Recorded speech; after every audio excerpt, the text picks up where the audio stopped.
Hello and a very good evening. You're watching the news at 6 on Rajya Sabha television with me, Frank Pereira. Here are the headlines.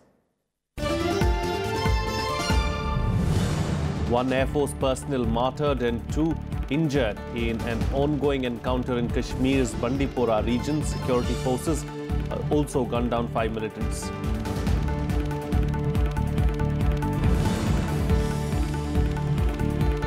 Delhiites breathe a sigh of relief. Air quality improves in the national capital after overnight showers.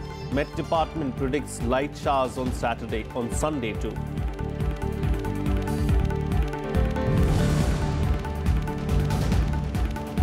The Padmavati controversy refuses to die down.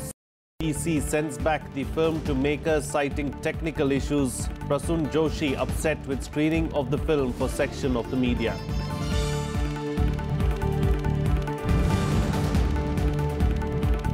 And UN Climate Change Conference concludes in Bonn after marathon talks. Delegates of 200 nations agree on framework of a rule book for the 2015 Paris Climate Agreement. Well, beginning with news that's just coming in from Kashmir, 5 terrorists have been killed in an encounter in Bandipora district of North Kashmir today. But 1 Air Force personnel was martyred while 2 others got injured in the encounter that began earlier today. Acting on specific intelligence input about the presence of terrorists in Chandargir village in Hajin, security forces cordoned off the area and launched a search operation. The operation resulted in an encounter when the terrorists in hiding fired on the search party of the security forces, prompting them to retaliate. The gunfight was still on when last reports came in. Meanwhile, in Chennai, IT officials searched offices of Jayalalitha's residence in Post Garden last night and the rooms used by Shashikala and the late Chief Minister's assistant. Meanwhile, TTV Dinakaran has hit out at Prime Minister Narendra Modi and the BJP government for allegedly playing politics.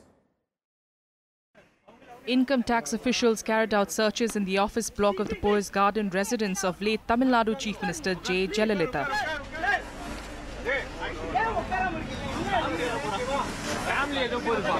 Tax officials also conducted surveys at Veda Nilayam, a room that was used by jailed AIDMK leader VK Sasikala. They confiscated a laptop, desktop computer and some pen drives. Calling the searches political vendetta, TTV Dinakaran led AIDMK party supporters in a protest outside Poise Garden. He also accused the state and central government of maligning his family's name. Wherever Mr. TTV Dinakaran goes, you can see the crowd, how they are supporting him. We never call anybody, but they are coming by themselves. In all the meetings of our Mr. TTV Dinakaran, sir, the people, youngsters are coming just like waves. This government cannot digest it. They don't want our people, our faction, our Chenama family to be in the party. This BJP government is targeting people who are against them, who are opposing them and penalizing. That means they are conducting raids in their houses. But if suppose somebody supports the government, whatever wrong they do, the BJP government does not look at that side. The action by the Income Tax Department comes barely a few days after similar searches at more than 140 residential and business premises linked to VK Sasikala and her associates. Bureau Report, Rajya Sabha TV. Moving on, now the air quality in Delhi NCR region improved on Saturday following overnight mild showers, decreasing the concentration of particulate matter. Light showers in the capital led to a chill in the air and humidity levels remained high. The Met Department has predicted partly cloudy skies along with the possibility of rain and drizzle in some parts of the city for Sunday too. The maximum temperature was recorded at 26.1 degrees Celsius, 2 notches below the season's average, while the minimum settled at 13.9 degrees Celsius, a notch below normal. The air quality also improved slightly, moving from very poor to poor category.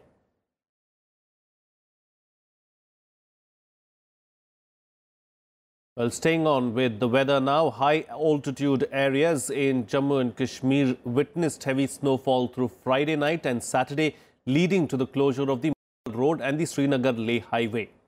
Officials in Jammu said that around 2 feet of snow had accumulated along the 20-kilometer long Mughal road stretch connecting Poonch district with South Kashmir's Shopian district. The 300-kilometer-long Jammu-Srinagar National Highway is open for now, but commuters have been asked to avoid night travel due to threat of landslides and shooting of stones. Due to the prevailing weather conditions, both day and night temperatures plummeted in most parts of Jammu and Kashmir region. Well, in Himachal too, Lahaul and Spiti district woke up to a fresh snowfall on Saturday, marking the end of a dry spell in the region. Areas in the district received up to 25 centimeters of snowfall. Areas like Kullu and Manali too received heavy snowfall, bringing cheer to the locals who are looking forward to a good tourist season.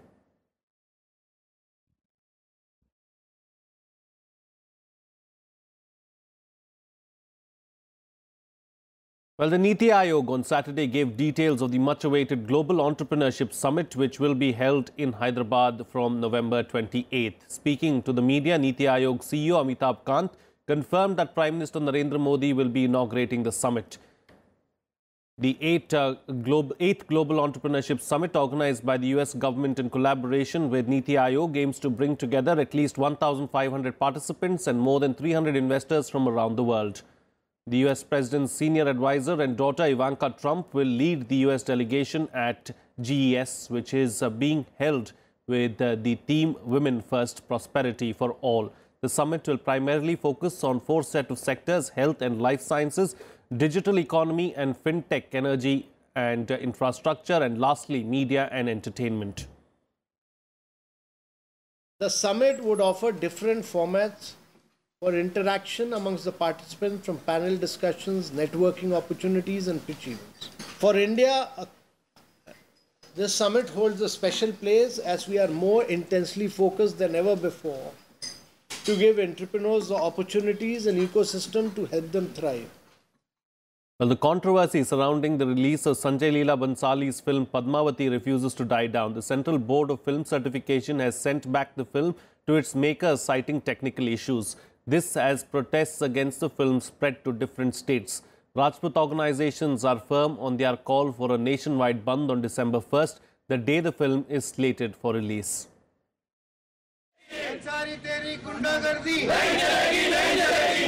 As protests continue to mount against the release of Padmavati, the makers of the film got embroiled in yet another controversy.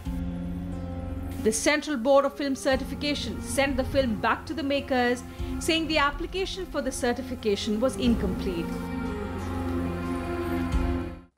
CBFC chairperson Prasoon Joshi also expressed disappointment over a special screening of the film for a section of the media before it being certified. Speaking to a news agency, Joshi said it's disappointing that the film Padmavati is being screened for the media and getting reviewed on national channels without CBFC having seen or certified the film. This, he said, compromises the role of systems and balances that are part of a functioning industry. He further said it's myopic to treat the certification process haphazardly to suit convenience. Meanwhile, protesting groups remain adamant on not letting the film be released on the 1st of December. Hundreds of locals led by the Rajput community blocked the entry to the Kumbhalgarh fort in Rajsamand district on Saturday, demanding a complete ban on the film. This a day after similar protests were held at the Chittorgarh fort. Sensor board से पास हुई हुई film वो फिर धोखा दे रहा है media वालों को। जिनको दिखाई है उनके साथ धोखा है, जिनको नहीं दिखाई है उनके साथ में तो नहीं दिखाई है, उनके साथ तो धोखा ही। Political reactions to the controversy also came in. किसी कम्युनिटी के सेंटिमेंट नहीं हर्ट होने चाहिए, और अगर है तो आप कृपा कर उसकी एक प्राइवेट व्यूइंग करा दीजिए उनके कम्युनिटी के लीडर्स को, ताकि स्पष्ट हो जाए मामला। आप कह रहे हैं कि मेरी तरफ से ऐसा कुछ है नहीं, वो उनको शक है कि आपने कुछ ऐसा डाला है। जहां आईएनबी मिनिस्ट्री को दखलंदाजी करना चाहिए कि पद्मावती को it should be allowed to be screen, वहां तो दखलंदाजी कर नहीं रहे, और जहां नहीं करनी चाहिए वहां दखलंदाजी कर रहे हैं। The film fraternity remains divided over the issue. While some veteran actors and directors have lent support to Sanjay Leela Bhansali and the actors of Padmavati, few others believe sentiments of protesting groups must be respected.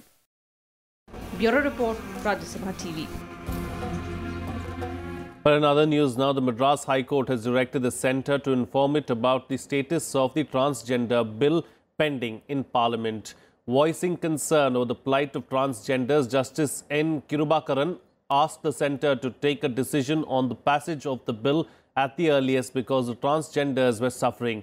He directed the central government to inform the court on the follow-up action to be taken to make the Transgender Persons Protection of Rights Bill 2016 a law. The Rights of Transgender Persons Bill 2015 was passed by the Rajya Sabha in 2015, but has been pending in the Lok Sabha since February 26, 2016. This proposed act of the Parliament seeks to help extend constitutional rights and end the discrimination faced by transgenders. Well, here's a roundup of some of the news from across the country in Nationwide. The NIA filed a case on the killing of RSS leader Ravinder Gose in Ludhiana nearly a month after the Punjab government handed over the investigation to the Central Probe Agency. Gose was returning home after attending a morning RSS Shaka when two bike-borne assailants attacked him in Ludhiana last month.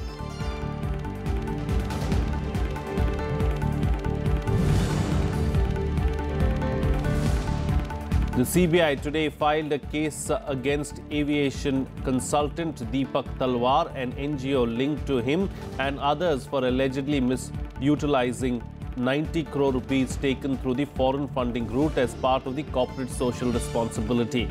The agency carried out searches at 11 places yesterday and said that it recovered as many incriminating documents. The agency said it registered an FIR against the accused based on a complaint of the Home Ministry.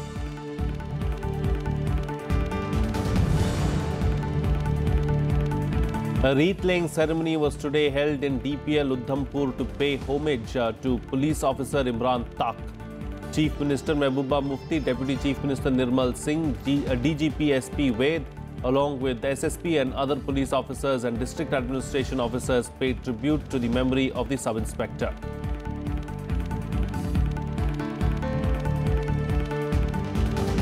It's time for a short break now, but news and updates will continue on the other side. Stay tuned, we'll be right back.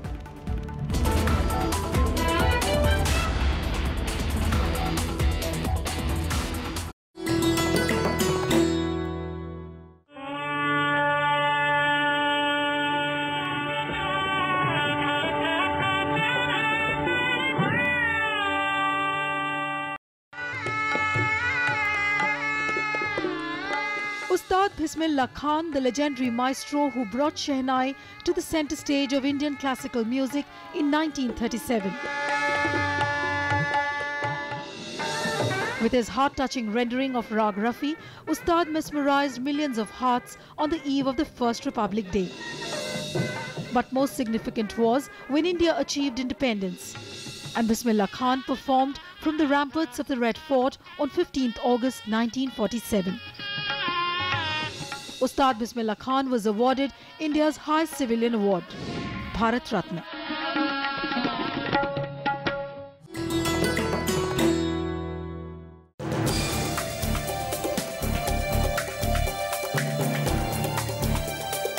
Hello and welcome. I'm Amritan Sharai and you're watching Law of the Land. A lot of Australians are working even in Indian sports nowadays, so in the different teams are also having a lot of Australian support staff. The sports is not something which you perform in the spur of the moment. We are going to start the National Sports University from this year itself. The government of India should consider inviting foreigners or people who are excellent in sports. Watch Law of the Land on Rajya Sabha television.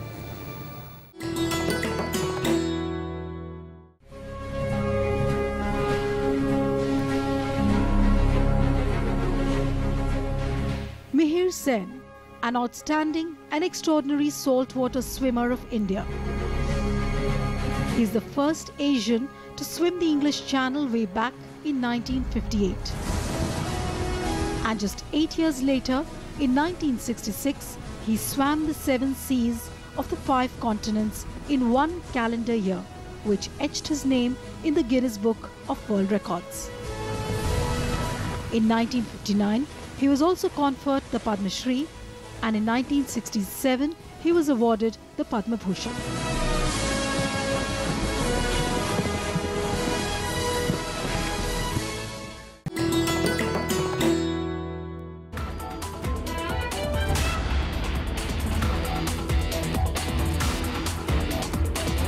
Welcome back. You're watching Rajya Sabha television. Almost 200 nations kept the 2015 climate change agreement on track, with delegates saying that they were pleased with the progress in bringing together a rule book for the Paris Agreement.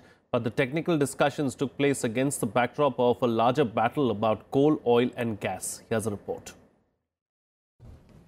The last lap of the United Nations climate talks in Bonn continued into the night and early morning on Saturday and finally concluded with modest accomplishments. We have done the job.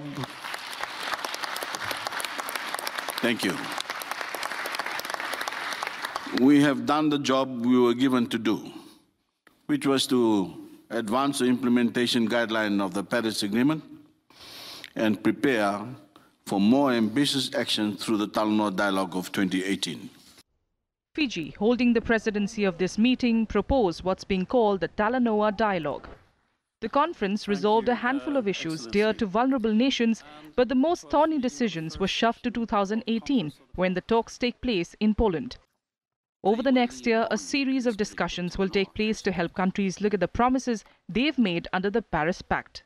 Today we leave Bonn in the spirit of Talanoa, respectful of each other's views, determined to share our experiences in deploying ambitious climate action and preserving the spirit of the Paris Agreement. This meeting, known as COP23, was tasked with clarifying complex operational issues around the workings of the Paris Climate Agreement. Under the 2015 agreement, nearly 200 nations submitted individual pledges to curb their greenhouse gas emissions, and wealthy countries promised to deliver aid amounting to at least $100 billion per year by 2020 to help poor countries develop clean energy and build resilience to disasters. Remain concerned about the resistance to consider proposals from developing countries that call for greater transparency and predictability in the provision of information on finance from developed countries in accordance with Article 9.5 of the Paris Agreement. The Paris Agreement also saw world leaders promise to cap the rise in temperature at well below 2 degrees Celsius, but everyone at the Bonn talks conceded that nations were still way off course from that goal. Bureau Report, Rajya Sabha TV. Well, thousands of Zimbabweans took to the streets of Harare on Saturday to demand the resignation of Robert Mugabe. This comes 4 days after a military takeover in the southern African nation. Crowds gathered in Harare for the rally, with some raising slogans in celebration and others holding up signs that read, "Thank you, ZDF," a reference to the defense forces behind the military intervention. As questions remain on who is in charge of the nation, Mugabe emerged from house arrest on Friday to attend a university event. Several media reports claim that the 93-year-old has refused demands to leave office, prompting senior officials in the ruling party to call for his expulsion from the organization, along with his wife, Grace. Basically, we are Zimbabweans. We're saying to our army, thank you very much for the peaceful intervention. And it's time for the masses of Zimbabwe to say Mugabe must go, and must go like yesterday. We can't wait to see his back. And today's solidarity consists of every Zimbabwean. For us, it's about a new beginning. For us, it's about the end of a tyranny rule. And we are going to take our Zimbabwe back. This flag, my guy. Well, an earthquake of magnitude 6.3 struck a remote part of Tibet early on Saturday morning. According to U.S. Geological Survey, the quake struck at 6:34 a.m. local time at a shallow depth of 6.2 miles on the Tibetan plateau. It struck in the Ningchi region of Tibet, with the epicenter being in an uninhabited region. Chinese state media Xinhua said that the earthquake caused power outages and significant damage in villages near Ningchi, and that emergency response staff had been mobilized to investigate. Military soldiers, paramilitary police and firefighters were also deployed to the site to help quake victims to set up tents, also to provide relief supplies.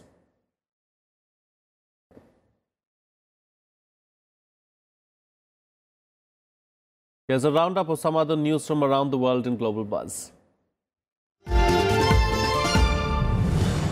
Pakistan's ousted Prime Minister Nawaz Sharif and 4 of his family members could be barred from leaving the country in connection with the Panama Papers case. According to reports, Pakistan's National Accountability Bureau initiated a process to place their names on the exit control list. Sharif and some family members are facing charges related to their ownership of properties in London. 3 cases were filed against Sharif, his children and son-in-law in the Accountability Court in September.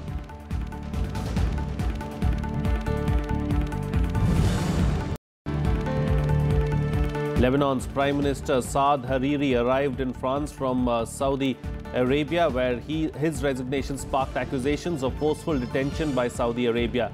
Hariri is in Paris at the invitation of France's President Emmanuel Macron, who is mediating the brewing crisis in the Middle East.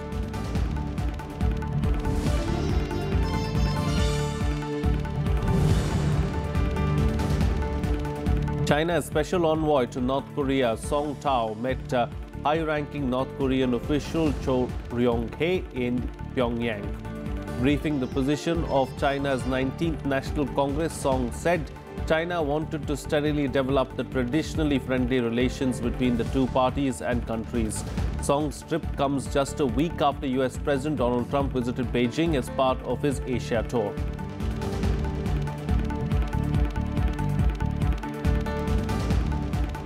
Well, moving on to some sports news now. India were all out for a total of 172 in their first innings of the first test match against Sri Lanka at the Eden Gardens in Kolkata. Sri Lanka reached 165 for 4 at stumps after wrapping up the Indian side. Lahiru Tirimane and Angelo Matthews both scored half-centuries to put the visitors in a decent position. Dinesh Chandimal on 13 and Niroshan Dickwella on 14 were unbeaten at the crease, with Sri Lanka trailing by just 7 runs. For India, Bhuvneshwar Kumar and Umesh Yadav took 2 wickets each to keep the hosts in the hunt, while Mohammad Shami and R. Ashwin were unable to pick any wickets. Earlier, Cheteshwar Pujara made 52 runs before India was bowled out. Riddhiman Saha with 29 and Ravindra Jadeja with 22 contributed with their 48 runs, a 6th wicket stand, while Mohammad Shami chipped in with 24 runs.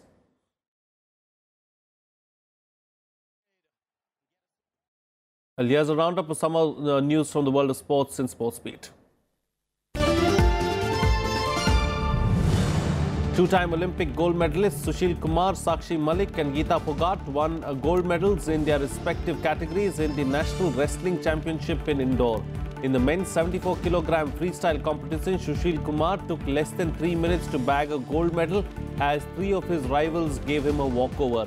In the women's 62-kilogram category, Sakshi defeated Pooja Tomar of Haryana 10-0, while Geeta defeated Ravita in the final of the 59-kilogram category.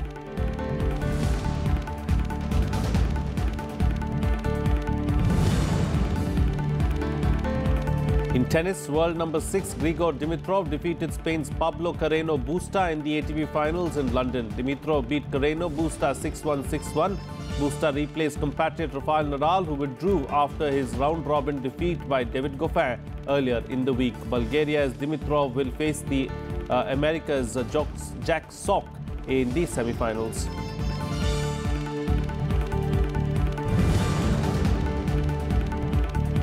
Borussia Dortmund slipped deeper into crisis after losing 2-1 against VfB Stuttgart. This was their 4th defeat in the last 5 Bundesliga matches. Chadrak Kakolo scored the opener for Stuttgart in the 5th minute, but Dortmund managed to score the equalizer with Maximilian Phillips' kick on a rebound after Andre Schürrle's penalty was saved. Josip Brekalo scored the 2nd goal for Stuttgart, which sealed victory.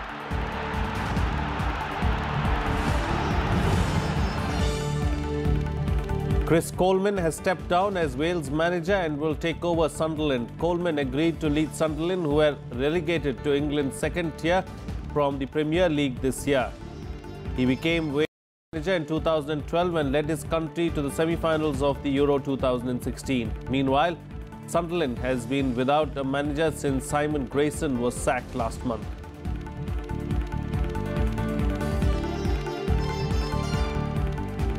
Well, that's it on this newscast. Have a good evening.